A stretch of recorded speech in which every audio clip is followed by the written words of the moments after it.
ఓం ఆదిత్యాయ చ సోమాయ మంగళాయ బుధాయ చ గురు శుక్ర శనిభ్యశ్చ రాహవే కేతవే నమః. ఓం నమస్తే అస్తు భగవన్ విశ్వేశ్వరాయ మహాదేవాయ త్ర్యంబకాయ త్రిపురాంతకాయ త్రికాగ్నికాలాయ కాలాగ్నిరుద్రాయ నీలకంఠాయ మృత్యుంజయాయ సర్వేశ్వరాయ సదాశివాయ శ్రీమన్మహాదేవాయ నమః. మనకి శనీశ్వరుడు ఏలినాటి శని, అర్ధాష్టమ శని, అష్టమ శని, ఇలా రకరకాల శనులు జరుగుతూ ఉంటాయి. ఆ సమయంలో మనకి శనీశ్వరుడు అసలు మేలు చేస్తాడా హాని చేస్తాడా అనేటటువంటి విషయం మీద ఎప్పుడు కూడా ఇంతవరకు క్లారిటీ లేదు జనానికి. ఒకళ్ళు మంచి చేస్తారంటే ఒకళ్ళు చెడు చేస్తారు. సింపుల్ గా ఏం చెప్తారంటే, నువ్వు పూర్వజన్మలో చేసినటువంటి పాపాల వల్లే కదా నీకు ఈ కర్మలన్నీ వచ్చినాయి. అయితే నీకు దుఃఖం వచ్చింది, కాలు యాక్సిడెంట్ అయింది, కాలు తీసేశారు, దేనివల్ల? మరి పూర్వజన్మ కర్మే కదా. పూర్వజన్మ కృతం పాపం రోగ రూపేణ పీడిత. పూర్వజన్మలో చేసినటువంటి పాపాల వల్లే రోగ రూపాల్లో పిప్ప నొప్పి వస్తేనే మనం తట్టుకోలేము.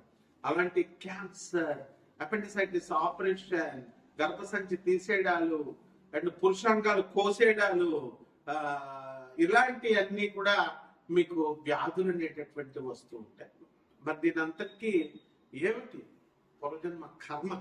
కర్మను మార్చుకోకపోతే కర్మకారకుడైనటువంటి శనీశ్వరుడు ఊరుకోడు.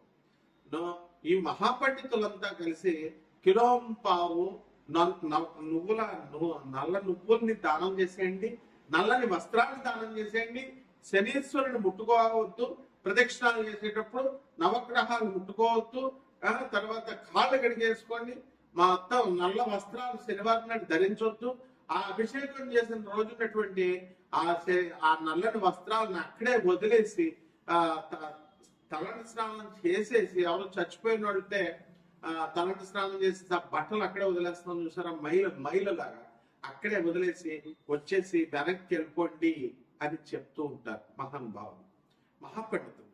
ఆ మహాపండితులు చెప్పినట్టుగానే మహాశిష్యులు ఉంటారనమాట. శంకరాచార్యులు వారి దగ్గర చుట్టూ ఉన్నటువంటి తోటకాచార్యులు వారి పద్మపాదులాగా అనుంగు శిష్యులు అంటాం వాళ్ళని. అలా ఈ జనం కూడా వింటూ ఉంటారు. వీళ్ళందరినీ శనిస్తాడు, తోలు తీసేస్తాడు అనమాట, అందులో డౌట్ లేదు. అందువల్ల ఈ కర్మ మీరు బుద్ధి మార్చుకోండి. ఓం సర్వచైతన్య రూపాం తామాధ్యం విద్యాంతది మహి బుద్ధిం యోన ప్రచోదయాత్. బుద్ధిని మార్చుకోండి. ఆది విద్యలకి సర్వ విద్యలకి సర్వచైతన్య స్వరూపుడే అయినటువంటి ఆ జగన్మాత మా బుద్ధిని సరైనటువంటి మార్గం వైపు ప్రేరేపించుకాక అని చెప్పడం మానేసి మీరు ఈ శనీశ్వరుడికి నువ్వుల నూనెతో అభిషేకం చేసేయండి. నువ్వుల తర్వాత పంతులు గారికి 500 రూపాయలు దక్షిణ ఇచ్చేసేసి దానం చేసేయండి అని అంటే, మీకు శని దోషాలు పోవాలంటే ఒక్కొక్కడు కూడా, ఒక్కొక్క రాజకీయ నాయకుడు, ఒక్కొక్క రౌడీ, వీళ్ళంతా కూడా అక్రమార్కులు, వీళ్ళందరూ కూడా అక్రమార్కులైనటువంటి ఆఫీసర్లందరూ కూడా లారీ నువ్వులను ఇచ్చి దానం చేసే కెపాసిటీ ఉంది. అలా పోవాలి, ఎట్టి పరిస్థితుల్లో పోవు. ఇలాంటి అశాస్త్రీయమైనటువంటి అవైదికమైనటువంటి సహేతుకంగా లేనటువంటివి చెప్పారు కాబట్టి సగం మంది యూట్యూబ్ లో ఇప్పుడు చెప్పేటటువంటి పంతులందరికీ కూడా సగం మందికి పిల్లలు వదిలేసి వెళ్ళిపోయారు. సగం మందికి పిల్లలకి ఆరోగ్యాలు సరిగ్గా లేవు, వాళ్ళు పాపం ఇంటి బాధలతో ఉన్నారు. యూట్యూబ్ లో చెప్తుంది కాబట్టి పిల్లల వెంటనే మెయింటెనెన్స్ కేసు వేస్తుంది అని చెప్పేసి ఒక పంతులు గారు పారిపోయాడు. బాబా ఇంక నేను యూట్యూబ్ లో కనబడిన ఆయన మా నాన్న కేసు వేస్తుంది, ఆల్రెడీ నేను 8 లక్షలు ఇచ్చాను, ఇప్పుడు మళ్ళీ నా యూట్యూబ్ లో కోట్లు వచ్చేస్తున్నాయి అనుకుంటున్నారు, అందుకని నేను కనబడి సార్. అంతకుముందు ఏమనేవాడు, సార్ నాకు ఆ ఛానల్లో అడగండి సార్, ఛాన్స్ ఈ ఛానల్లో అడగండి సార్ అనేవాడు. ఇంకో మహానుభావుడు ఉన్నాడు, మా గురువు గారు అనమాట. ఆయన ఇప్పుడు నేను చాలా బాలకుమారుణ్ణి అండి, నా వయసు 43 సంవత్సరాలు వచ్చింది, నాకు వివాహం అవ్వడం లేదు, మా నాన్న తిడతాడండి, మా నాన్న ఇంటికి ఉండవా పంతులు అన్నావే, మా ఇంటికి తొందరగా ఎలా ఉంటుంది, మా నాన్న తిడతాడండి అంటాడు. వీళ్ళంతా కూడా మరి శనీశ్వరుడికి అభిషేకాలు ఇవి అన్ని చేస్తున్నారు కదా. మరి ఇలా ఎందుకు పాపం వీళ్ళంతా? వీళ్ళు మామూలు మనుషులే కదా. ఇలా ఎన్నో లక్షల మందికి ఎందుకు ఇదంతా? కేవలము శనీశ్వరుడిని సరిగ్గా క్యాచ్ చేయలేకపోతున్నారు. శనీశ్వరుడికి అసలైన రెమెడీస్ ఏమిటి? తలపత్ర గ్రంథ రహస్యాల్లో చెప్పబడుతున్నాయి, వేదాల్లో చెప్పబడి ఉన్నాయి. అవి మానడం మానేసి విజ్ఞులైనటువంటి వాళ్ళని ఆశ్రయించాలి.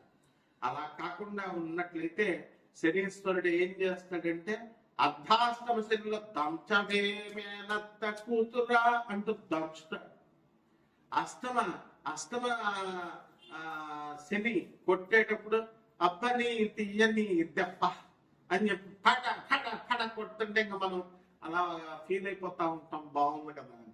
ఇక ఏలినాడు శనిలో ఒకడి కాలు తీసేస్తాడు, ఒకడి మెడ తీసేస్తాడు, ఒకడి కారాగారంలో పడేస్తాడు, జైల్లో మొత్తం కుమ్మేస్తాడు అనమాట. బాలయ్య బాబు తొడగొట్టినట్టుగా ఉంటుంది అనమాట. కాబట్టి ఈ రకంగా శనీశ్వరుడిని ఎలా ఆరాధించాలి అనేటటువంటిది సశాస్త్రీయంగా, సహేతుకంగా, సవైతికంగా మీరు తెలుసుకోవాలి. ఈ శనీశ్వరుడు 12 రాశుల మీద ఏ రకంగా ప్రభావం చూపిస్తాడు ఈ అర్ధాష్టమ అష్టమ శనిలో, ఏలినాటి శనిలో కాకుండా మిగతా అప్పుడు కూడా అనేటటువంటిది చదువుకున్న వాడి దగ్గరికి వెళ్తే చెప్తారయ్యా. మ్యాథ్స్ వచ్చిన వాడి దగ్గరికి ట్యూషన్కి వెళ్తే నీకు మ్యాథ్స్ చెప్తాడు. సోషల్ వాడి దగ్గరికి వెళ్ళి నువ్వు మ్యాథ్స్ అడిగితే ఎట్లా చెప్తాడు? కాబట్టి గురు సాంప్రదాయం ఉండాలి, గురు పరంపర ఉండాలి. గురు పరంపర లేని వాళ్ళందరూ వచ్చేసి శనీశ్వరుడు గురించి చెప్పడమే. శనీశ్వరుని ఏదో పెద్ద విలన్లాగా తయారు చేస్తారు.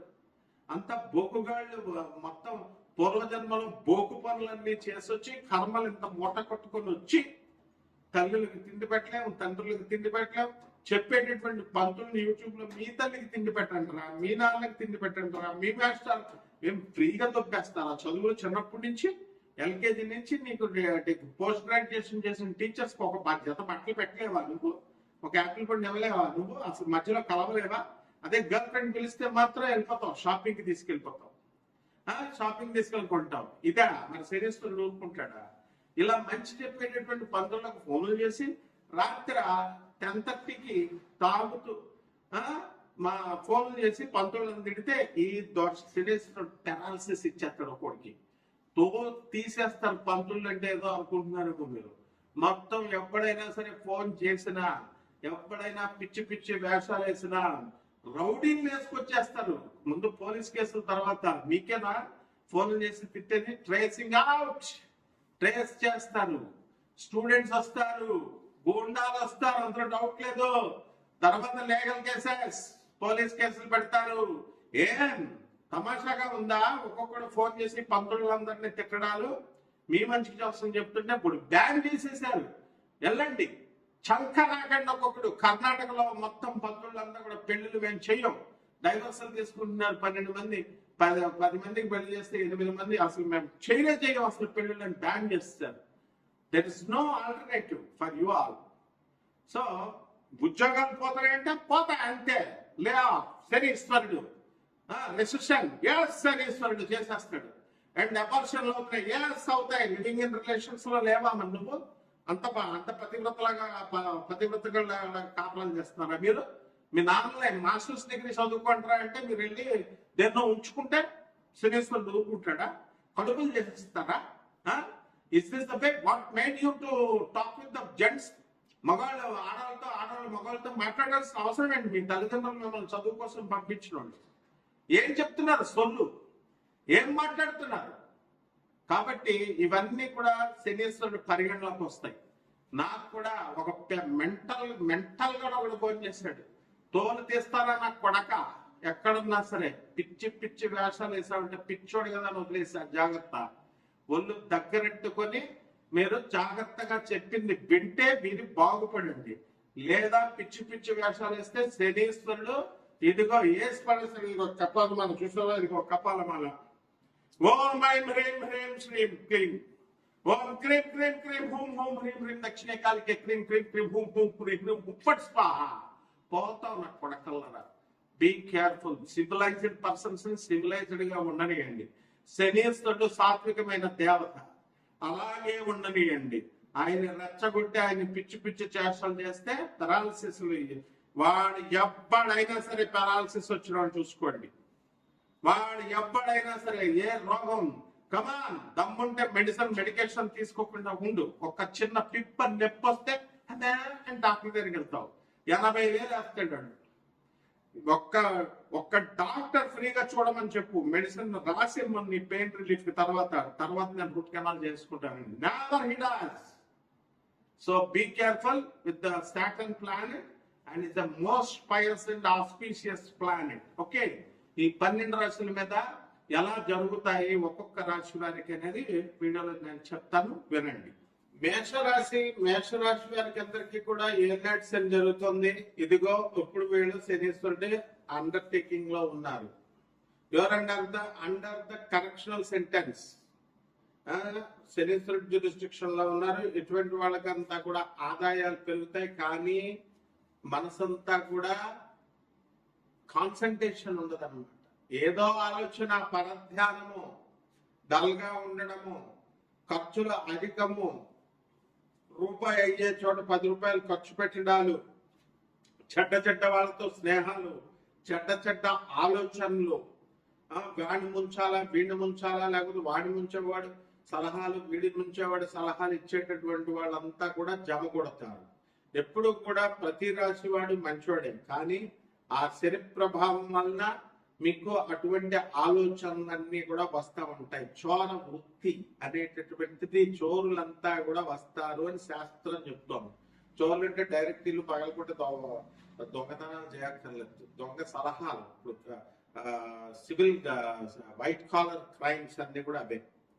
కాబట్టి ఈ రాశి విద్యార్థులందరూ కూడా బాటిల్స్ మీద బాటిల్స్ లేపుతారు. అటువంటి ఫ్రెండ్స్ అందరూ కూడా వీళ్ళకి పరిచయాలు అవుతూ ఉంటారు. కాబట్టి విద్యార్థులంతా కూడా బాగా చదువుకోవాలా.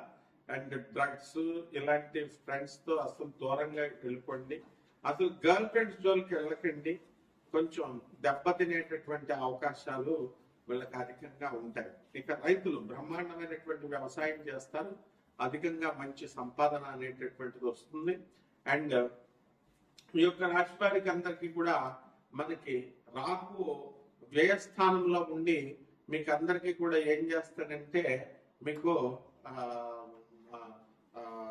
మనస చింతన, మానసిక ఆందోళన ఇలాంటివన్నీ కూడా ఇస్తాడన్నమాట. కాబట్టి కొత్త ప్రాజెక్ట్స్ టేకప్ చేయండి. ఇనుము సంబంధించినటువంటి ప్రాజెక్ట్స్ లో జాగ్రత్తగా ఉండండి. చిట్టిపాటల బిజినెస్ చేస్తున్న వాళ్ళకి ఆర్థికమైనటువంటి లాభాలు కలుగుతాయి మీకు. అయితే మీరు ఎవరు పడితే వాళ్ళకి ఇచ్చేస్తే లాసులు రావా? మరి చిట్టిపాటలు కమిషన్ తీసుకుంటున్నారు. తీసుకున్నప్పుడు ఏం చేయాలండి? మీరు చుట్టమని ఇచ్చేస్తారా? ఇవ్వకూడదు, జాగ్రత్తగా చూసుకోవాలి. కాబట్టి ఈ ఎలినైట్ సెన్ లో మంచి వాళ్ళతో స్నేహం వదిలేస్తారు, చెడ్డ వాళ్ళతో స్నేహం ఇలాంటివన్నీ వదిలేస్తారు. కాబట్టి ఈ యొక్క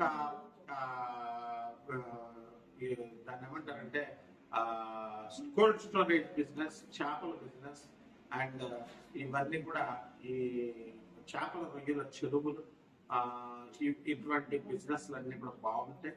బట్టల వ్యాపారాలు, తర్వాత హోటల్ ఇండస్ట్రీలు, ఇవన్నీ కూడా వ్యాపారాలు చాలా బాగుంటాయి. అయితే మీరు ఏ వ్యాపారాలు చేయాలి, ఎప్పుడు మీకు జీవితంలో లాస్ వస్తుంది, ఎప్పుడు మీకు ప్రమోషన్స్ వస్తాయి, కొత్త ఉద్యోగాలు వస్తాయా రావా అని చెప్పాలి అంటే మనం మీ జన్మ జాతక చక్రం చూడాలి. ఇది కామన్ ప్లాట్ఫామ్ మీద చెప్పబడేటటువంటి రాశి ఫలాలు ఇవి. కానీ మీ వ్యక్తిగత జాతకాల్లో నాసా లైవ్ రిపోర్ట్స్ చూసి మేము ఆధునికమైనటువంటి మోడర్న్ సైన్స్ ని ఏన్షియంట్ సైన్స్ బ్లెండ్ చేసి చెప్తాం, నాన్ కమర్షియల్ బేసిస్ తో చెప్తాం. కాబట్టి మీరు చక్కగా మమ్మల్ని సంప్రదించవచ్చు. అదే విధంగా పరిహారాల దగ్గరికి వచ్చేసరికి ఈ యొక్క ఏలినాటి శనికి మనము మహాకాళి అమ్మవారి యొక్క మంత్రాన్ని జపించాలి. మీరు ఇది ఒక్కటే సరిపోతుంది మీకు. అండ్ ఈ యొక్క మహాకాళి అమ్మవారికి నల్లని పళ్ళను మీరు అమ్మవారికి నివేదన చేయాలి. నివేదన చేసి పచ్చ కర్పూరంతో హారతి ఇవ్వాలి. అలాగే మీరు రావి చెట్టుకి నీళ్లు పోయాలి 41 రోజు. మీ ప్రదక్షిణ రావి చెట్టుకు అవసరం లేదు, నీళ్లు పోయండి. నీళ్లు పోసి దాన్ని జాగ్రత్తగా పెంచండి. అదేవిధంగా ఈ యొక్క మహాకాళి మంత్రాన్ని మీరు జపించి చక్కగా పేదవారికి, వికలాంగులకి, తర్వాత మీ యొక్క వికలాంగులు, పేదవారు, అనాథలు, సాధువులకి మీరు కనుక దాన ధర్మాలు చేసుకున్నట్లయితే ఈ యొక్క రాశి వారికి బ్రహ్మాండంగా ఉంటుంది. మొత్తం సంవత్సరం పాటు బ్రహ్మాండంగా ఉంటుంది. శుభమస్తు.